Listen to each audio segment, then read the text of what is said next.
Sifter for the ear. News, interviews, reviews, cinema, TV, streaming. Action.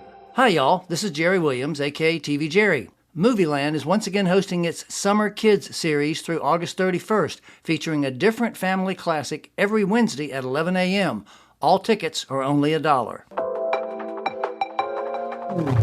My actual first day was at the Tonight Show with Jimmy Fallon. I worked down there for a little while, and then I met the supervisor for SNL, and just as luck would have it, they had hired some new cast members and some other dressers had left, and there was an opening. And so he asked me if I wanted to stay on and start dressing Bowen Yang for his first season as a cast member. And I said, I'll think about it.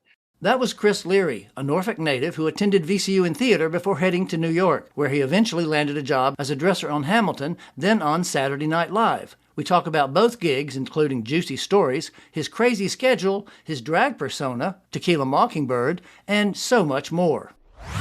Sifter Review of the Week. Hustle on Netflix. Adam Sandler plays the scout for the Philadelphia 76ers, who finds one last phenom in Spain and sets out to get him into the NBA. Sandler turns in a commendable performance and even manages to deliver the occasional funny line without resorting to his typical man-boy delivery. As his discovery, Juancho Hernan-Gomez brings warmth to the character and their relationship while displaying some impressive moves. He's actually a professional. Speaking of, the movie is crammed with cameos from basketball stars and coaches. Even though I didn't recognize most of them, I was still able to enjoy the movie. A few less minutes of ball footage would have been fine. I gave it 3 out of 5 stars. Tequila Mockingbird. That's right. It's literature and a famous drag queen in certain circles across select cities in the United States of America. Right. At this point in New York City. Correct. Yep. I've been there for about 12 years now, actually. Oh, my Lord. I didn't realize that. Actually, your real name is Chris Leary, as I said in the introduction. So how did you get into costume design? I have to say that it started with my mom when I was probably about 11 years old. She had a singer? And I don't mean a performer. She had one of those too, but she had an old Singer sewing machine and had an interest in learning how to sew. And so she taught me how to sew. And I remember she gave me this old shirt that she was donating. And I don't know what possessed me, but I cut it up and added all kinds of stuff to it. And I think I put a cape on it. And it was great. You didn't bedazzle it, or did you bedazzle it? I didn't have the technology to bedazzle back then, but trust and believe that at this point, if I had access to rhinestones back then, it would have been. Right. Great. Yeah. I always did all the costumes for my productions in high school. And where was that? In Hampton, Virginia, in Kecoughtan High School. Okay. So you were raised in Hampton? I am. Yeah. Born and raised in Hampton, Virginia. So then I went to school at VCU for performing arts. I got a BFA in acting. And while I was there, Carl Green, who was my supervisor, was also the head of the costume department, really just kind of recognized that I also had a passion for costumes and was so wonderful and gave me all kinds of stuff to work on in the shows there. Right. And I just loved it. And it was kind of always like a dual passion along with performing and acting. It was like just another thing that I was really interested in. Oh, so you did that too? I did both, yeah. Well, obviously, if you were doing the drag, but I mean, you weren't doing drag when you were in high school. No, that didn't start until I think like 2010. I think Tequila Mockingbird's birthday is March 25th, 2010. So great. Surprise guest drop in. Hello. Carl! Hey. Oh my God! Footnote. Carl Green is a freelance designer and technician for musical theater, dance, and fashion. He recently retired from Elon University as an assistant professor and costume designer, and before that he held the same positions at VCU from 1998 to 2010. How are you? I'm so good. How are you? I'm good. It's been a few days since I've seen you. A couple of days, yeah. So he was just talking about what an influence you had on him. So how would you put that, Carl? I don't know. I think it was already there. But Chris, you were an acting student, right? Yeah. Remember first year and Smokey Joe's Cafe? Those smoking jackets, those gold lame smoking jackets, I will never forget. Oh, wow. Yeah. I mean, you were each making a jacket. Is that what you mean? Yeah. And I was designing the show. In freshman year of the costuming department there, even for actors, everyone kind of pitches in and does little things here and there. And for most of us, it was like, all right, you can hem the skirt, or, you can sew these buttons on. And then Carl, who recognized that I had such a passion for costume, was like, okay, well, you're going to be building, a welted pocket, shawl collar, smoking. Oh, it Pick it was up in from there. lame, which is one of the hardest fabrics to work with. And when you iron it, it shrinks. Oh, wow. I don't know if you remember that. Oh, I remember that. I remember melting a few of those pieces as well. So it was something I was always so grateful for, because, it was just such an amount of trust, that something that was going on the main stage for a freshman to be putting together. I was like, oh my God, are you sure? Me? Like, you want me to do it? I knew you could do it. That's why I picked you. Did you design shows or did you just build? I was just building, and kind of was just always around. Like, I was building costumes for Dracula, those like crazy leather corsets with the silk pantaloons and all of that. Remember during Dracula, one of the actors went to jail. Really? Wow. God, I forgot. Of course. I remember that. I actually saw that. I reviewed that. I do remember that. Yeah. And the person who went to jail was completely different in size than the person who went on in that person's plays. Yes. Yeah. So that was a little emergency, I guess. Turns out that was like the first of many in my career throughout the years. And one thing I don't think that they tell you is whether you're doing community theater or Saturday Night Live, like, it's all the same. It is all the same. Same thing happened. You have to have the same creative solutions. And they're all just stories for the rest of the time that you're in the industry, Well, speaking of the industry, I think Carl had something to do with that, didn't he? Well, quite a bit. I mean, you wrote my letter of recommendation for the union. I was working at Elon, and Chris contacted me and asked me to do a recommendation. And it was really easy. I just told the truth. I said, he can do everything. And I said, if he doesn't know how to do it, he's smart enough to figure it out. He's great with people. He makes everyone feel comfortable. He has amazing work ethic. I can't say enough good things about him. And to this day, one of the best letters of recommendation I've ever received. Well, and it worked, obviously, because you're still there. You're still doing it. So. Right. Yeah. And it was really helpful, because at the time I kind of was like, oh, well, I'm just going to be this person who's not from here, who's never worked here, trying to join like the local costume union. How the hell are they going to take me seriously? And so that's one of the things, joining with a resume of basically zero, that a letter of recommendation from somebody like Carl really went a long way.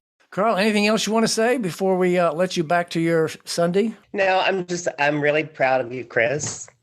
And I guess I get emotional, but I'm really happy for you. And I'm glad that you're following your heart and doing what you're meant to do. You're very lucky, because those of us who do what we love to do, there aren't many of us.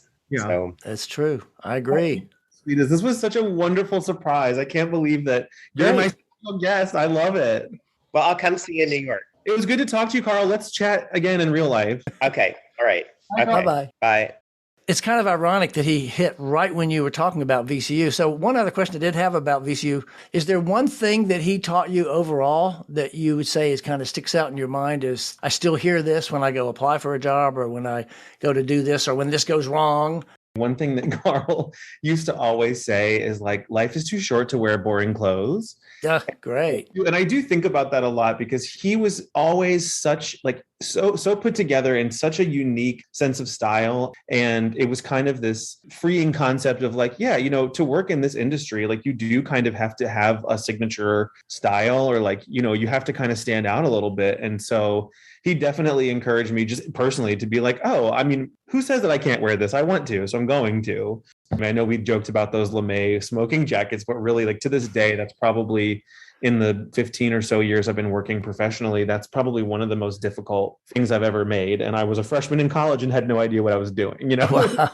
Speaking of college, now you said you were a performance major. When did the theater performance bug hit you? I don't know, childbirth? Yeah, right. I'm pretty sure I came out just like belting a high G, like, ah! That's hilarious. I come from like a family of kind of natural performers. My dad is such an animated like weirdo, just like I have turned out to be.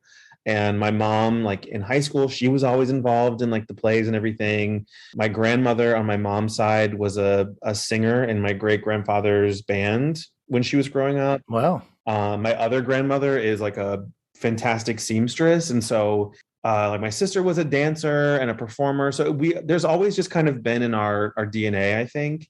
Obviously, yeah. Yeah, I mean, it was. I kind of like didn't have a choice, you know. It's Yeah, like, right. Well, now tell me this. You don't really want to be a costume designer. You only want to build. Is that correct? it's an interesting question. I feel like I do a little bit of everything. Being a costume designer professionally, like full time, is a pretty challenging career. It's much more freelance based than what I do now. And it's kind of, in most instances, it'll be like, here's your budget, here's your fee. As soon as the show is open, like you're moving on to the next project. Right. It's much easier, I think, to freelance as a tailor or a dresser. You can drop in and day play, for a day on a film, a day on a TV show.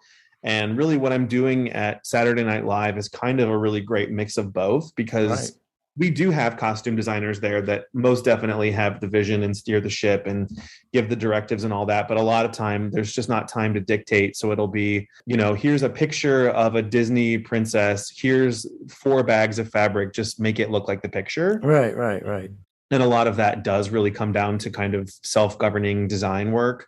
I think that in general, I have a lot more fun building costumes, which is sort of why, as my Tequila Mockingbird enterprise, it sort of runs the gamut, because I'm designing my own clothes and I'm building them. And then once I have the uniform on, then I go out and tell dirty jokes on a microphone for an hour. Great. That's perfect. So after you got out of VCU, what was your career trajectory? How'd you get from VCU to New York? After I graduated college, I was in Richmond, and I just love Richmond. I think it's one of the greatest cities in the world. I was kind of thriving. I had a job, I had a regular drag show, I had an apartment, I had all my friends, and it was really kind of perfect. And I remember just thinking to myself at one point, I'm 22 years old, and I could definitely see myself doing this for the next, 2 decades, which is fine. But I just thought to myself, like, if I don't try something hard and terrifying and potentially catastrophic now, Right. I'm such a risk averse person. I honestly don't even know what possessed me to do it. I think now, if somebody said, "Oh, like, do you want to pick up and move to a new city?" I'd be like, "Oh, okay, so you've lost your mind. I see." Right. I was in the ensemble of White Christmas at Virginia Rep, which at the time was still the Barksdale Theater. But 2 of the leads in the show were from New York City, and they had come down to do the show. And we spent a lot of time getting to know each other. And I think it was really in talking to them about like just what it's like kind of living in the city as a performer. And it all sounded so like horrible and amazing. I was going to say terrifying. Yeah. It was like, none of the stories were good. It was all kind of like, here's all the reasons why you shouldn't. Right. I was like, great, that sounds perfect. Sign me up. So that January, one of the girls that was in the show, she had a friend who was looking for someone to sublet his room. And so I really just kind of packed up my stuff, and my mom drove me up in her car through a blizzard to get there. And Great. And in like 4 feet of snow, and was just like, what the absolute fresh hell have I gotten myself into? Then I was there, and I kind of just said to myself, I'm going to give it, I feel like 2 years is a good gauge for like, I know that there's going to be times when I hate it and I want to leave. And there definitely were those times that I was, calling my sister in tears, being like, what did I do? Why do I live? Right. You like see a rat carrying the dead body of another rat down a flight of stairs with you. And you're like, oh, great. So I live in like a nightmare factory. Cool. Then after 2 years, I was like, all right, I'm going to give it 5 years. And after 5 years, I was like, all right, I'm going to give it 10 years. And then, here we are 12 years later. And I'm like, okay, well, I guess I'm just accidentally a New Yorker now. Were you just doing freelance day jobs most of that time until Hamilton? I had every job you could possibly imagine. I was a personal assistant for this like rich old woman on the Upper East Side who was like the kind of rich that you have so much money, you just kind of become British. I don't know if you've ever encountered Madonna did that for a while. Right. Correct. Yeah, it was a very similar vibe. They probably had the same surgeon. Who knows? I worked for her for a long time. I was like catering dinner parties and watching her ailing dog who just had like these white milky eyes and wore a diaper. And every time she left town, I was like, okay, this is definitely it. Like, this is the time the dog dies while I'm here and I'm fired. Of course. For all I know, the dog is still alive. I sold t-shirts for a merchandise company at Broadway shows. I worked for Sotheby's. I used to do their jewelry exhibitions where I would pretend that I knew what the hell I was talking about for like weeks every 4 months, and cater to all the rich people that would come in and be like, oh yes, this emerald necklace, you just have to have it. It's only $80,000. There must be something wrong with it. Catered for a catering company. I mean, you name it, I did it. I was like, great, a job, I'll take it. Sure. So how did you get on Hamilton? So one of the many millions of things that I did was I started freelancing doing hair and makeup for headshots and things. It was kind of a skill that I had from doing drag. It was like, oh, it turns out this is actually the exact same thing, just, for a real person. So I had done hair and makeup for a friend of a friend for the Tonys, whatever year that was. I think it was 2014. And she, the next year, ended up becoming the assistant company manager for Hamilton. But so all it took was Caitlin, whose hair and makeup I had done for the Tonys the year before. I reached out to her and was just like, hey, just wanted to let you know, I put my resume in at Hamilton. And so she literally went downstairs to the wardrobe room and said to the supervisor, hey, my friend Chris submitted the resume. He's not a crazy person. I mean, she was lying, but How early into Hamilton was this? This was at the very beginning. So the show opened in August of 2015, and this was the very beginning of November. That's when we saw it. We actually saw it before the Tonys. Oh, yeah. No, that's when honestly, that was when I still would come home for family gatherings and, oh, what are you working on now? Like, oh, well, it's a hip hop retelling of American history. And then everyone would say, oh, okay. So do you have something else lined up? Yeah. What was your job on Hamilton and how long did you do it? I don't know how to count the pandemic years, but I started in 2015 and I officially left September in 2021. So I say 6 years minus whatever gap we were all off. But I was a dresser there. I dressed the women's ensemble. And I also was a swing in-house. So I covered all of the other tracks. I was the first cover for the principal women track, everything in between that anyone could possibly ever need. I was just sort of the go-to person for hey, we need someone to do laundry on Thursday. Okay, I'll do it, So when you were on Hamilton, what was the most interesting challenge or surprise or mishap that happened while you were working on the show? The actor who was playing Eliza, towards the end of the show, spoiler alert, when her son gets shot and dies. Oh my God. But if you haven't seen it, don't listen. We'll edit that for the West Coast. Right. There's this scene where she's supposed to run onto the stage in this big dramatic, oh, my son, and she's supposed to be in this black floor-length morning coat. Everyone on stage is dressed entirely in black, and the stage itself is rotating. So his body is on a table, and the way it's choreographed is she's supposed to run on at the point when the table is getting close so that she meets up with Hamilton and the son, and then they kind of ride the turntable in a circle. Right. And, oh, he's dead. And then she cries and there's a whole dramatic scene. This particular actor had a propensity for kind of, meandering down the halls and, sitting down to talk to people. And so she was in another outfit, another dress, and heard the song start. And we heard all this emotion downstairs. And I'm the one that's supposed to put the black coat on her. So I'm standing there waiting and waiting and waiting, and closer and closer and closer. And I was like, all right, now she's starting to make me nervous. So they page her, and it's we're seconds away from when she's supposed to be making this entrance. And there is literally no way to cover it because nobody else on stage is talking. No one else is singing. So here she goes running up the stairs in her next costume change, which is a floor-length teal velvet gown. Good grief. She has no shoes on. She's missed the turn for the turntable. Oh, no. Running on stage with her stocking feet in this teal robe and has to run across a moving turntable. And then she just had to stand there for the whole rest of the song in this weird pajama outfit. And then, of course, she goes off stage and she comes on stage for the next scene, which is supposed to be 10 years later. Right. Same outfit. Well, she was poor then. She couldn't afford a new dress. I just said it was she was in such a state of mourning that she just hadn't changed her clothes since the night her son. I said that to her right before she walked out on stage, and she walked out on stage laughing because she couldn't hold it together. Well, she certainly pulled focus in that teal dress. Well, she sure did. I mean, it was the best. And so, like I said, from time to time, I will just text her and be like, "Happy Tuesday! Just thinking about that time that you missed your entrance and did an entire song with no shoes on, on Broadway." Oh, some of your Insta pictures. Did you get to go to the Tonys for Hamilton? That was such an insane day. I don't think people realize when you're on a show that's doing the Tonys, it is truly an all-day affair because you still have a show. So most of the time for wardrobe, your call time is 5 or 6 o'clock in the morning on Sunday. This is after you've done 7 shows. So at Hamilton, the show would come down at 11 o'clock at night. And then I would stay to do the post-show laundry for another hour. So I'm leaving at midnight, going home. And then I'm back at 6 o'clock in the morning the next day. We all got on a giant charter bus and went up to the Beacon Theater to do like a tech rehearsal, dress rehearsal.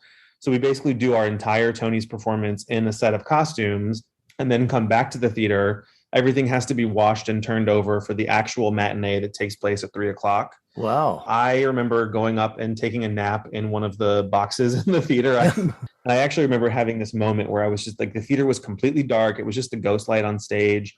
I really just like took a second to kind of drink all of that in and then chugged a Red Bull. And then we went and did the matinee. Good old Red Bull. As soon as the matinee comes down, you have to get completely like redressed and made up into glam squad because all the girls had their hair done because pretty much everyone was nominated in the show. And then each of us was assigned to an actor. So I was working with Chris Jackson. He and I were really good friends at the time. And he played George Washington. He was wonderful.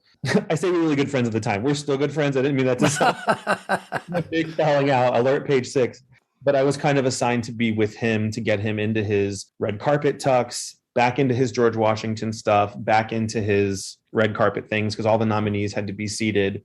So the Tonys are really kind of this very crazy, like, reunion of all the shows. The buses pull up into these big tents, and then all of the shows and their ensembles are lined up in the breezeway, and everyone gets to see each other, and it's just this huge like love fest. And then you go on, you perform, you do your thing. And then we were really lucky because our company managers had the foresight, maybe because they knew we were going to take home a few of those little golden. I was going to say, yeah, they probably figured it was going to be but they had blocked off a bunch of hotel rooms at the hotel above the Beacon Theater. So we were very lucky. Everyone else had to stay on the bus, but our whole company got to have the luxury of going up to the hotel rooms. And the men's ensemble was in one room, the women's was another. There was and they had trays of like food, and we were watching the Tonys on the live feed upstairs. So we're in these rooms just like half dressed in costume, watching all of our colleagues like win one thing after the other. And it was just the coolest thing. And so then once all that was done, the award ceremony was done at like midnight.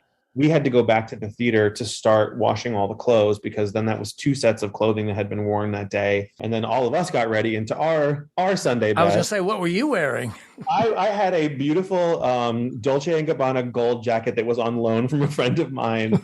And it was the first time Tavern on the Green had been reopened. It had closed before, and it was the first reopening. It was to this day probably the best after party for anything I've ever been to. Questlove was DJing, and it was just like the happiest, most joyous night I've ever had. And we partied until the sun came up. And when the sun was rising, they started playing, morning music, and we had mimosas and little French toast bites. And it was just, I remember leaving that with my friend who was my date, and it was like maybe 7:00 in the morning. And we're heading across the Queensboro Bridge back to Queens to go home. And everyone is, in their work clothes, and we're all in, got your fancy duds on. Attire. And then you got your first movie gig. Tell us about it. From Hamilton, I got my first job doing a movie, which, of course, in true, good luck fashion, turned out to be a Spielberg film. So Right. West Side Story. Correct. Because Paul Tazwell, who designed Hamilton, was the designer for West Side Story. And so I kind of said, I was like, I've been at Hamilton now for, at the time, 4 years, and it's great and I love it, but I want to see what film and television is like, because I've never done it before and I have no idea if I even like it or want to do it. So I reached out to Paul, who gave my name to the supervisor, and then ended up doing that entire film that summer. And from there is actually how I got my job at Saturday Night Live. So it's pretty much all just, work somewhere, meet somebody, go to the next thing, So how did you get the job on Saturday Night Live? You didn't just apply to a page. Hi, here's my resume, Mr. Page. No, I made a phone call to Daddy Lauren and just said, hey, I'm looking for a job. Here you go, Mr. Michael. My friend Ray Kiley, who is the assistant supervisor, he was working on West Side Story as well. And he and I just kind of hit it off. We became really good friends. And he had said to me, hey, I think you'd be a good fit for us at SNL. I'm going to just pass your name along and get you some days working at NBC so that you're kind of in the system. When you work for any of the NBC shows that are at 30 Rock, you kind of work for the network and not so much each individual show. Right. My actual first day was at the Tonight Show with Jimmy Fallon. I worked down there for a little while, and then I met the supervisor for SNL and started doing some work in the summer, like some pre-production kind of stuff. Just as luck would have it, they had hired some new cast members and some other dressers had left. There was kind of some switching of the guards, and there was an opening. And so he asked me if I wanted to stay on and start dressing Bowen Yang for his first season as a cast member. And I said, I'll think about it. Well, of course, he was not Bowen Yang yet. I mean, he wasn't the Bowen Yang we know now. It was a really challenging year because I was still working on Broadway as well. So my supervisor, who was just the nicest man on the planet, there's a theme here. It turns out becoming successful in your career does not happen alone. You're always surrounded by people who are incredibly supportive and want to give you the opportunities to further yourself in your career. And Scotty Westervelt, my supervisor at Hamilton, had always said to me, you're only going to be a better person, employee, dresser, whatever, if you have the chance to do other things. And, he said, the show's not going anywhere. Hamilton will always be here, which is true. And you still do go back and do days on that, don't you, some? Yeah. I'm actually subbing there next week, which is going to be great. But he was really wonderful about giving me the opportunity to go do other things. During whatever the production schedule was at SNL, I was filling in all of the days off with work back at Hamilton. So I would do like 3 or 4 weeks of production at SNL and then have a Monday off and then go into 8 shows a week at Hamilton. And so it was kind of this very unsustainable. Insane would be the word I was thinking. Correct. And to be honest, I mean, if it hadn't been for COVID, who knows, I might still be trying to do that to myself. But COVID was the whole thing that kind of told me, I was like, oh yeah, you're allowed to step away and take a break. You don't have to fill every single waking moment with a needle and thread in your hand. So how was working with Bowen? Oh, it's wonderful. He's wonderful. We had such a great relationship because he and I were both starting at the same time. He had been a writer on the show, so he kind of understood the mechanism that was SNL, but he'd never been a cast member before. And I obviously had never dressed anybody on that show. And it's a very interesting place to work because you really do have a blend of the television side and the live theater side. It was sort of all the skills that I have cultivated at this point are now kind of coming to a head. He and I hit it off right away. We have a wonderful working relationship. We have our, let's sit in the dressing room and drink Red Bulls and complain about things in the world. And right. Chris was so much fun and had so many great stories that I've created 2 shows featuring him. This was just the beginning of his stories about working at Saturday Night Live. We'll continue the interview getting deeper into SNL, his drag persona, Tequila Mockingbird, and his take on the new RuPaul series. All that will be next week. There are pics of Chris in drag and more on the webpage at tvjerry.com. Coming soon. In theaters.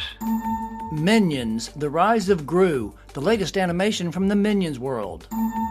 The Forgiven, Ralph Fiennes and Jessica Chastain star as a wealthy London couple who are involved in a tragic accident.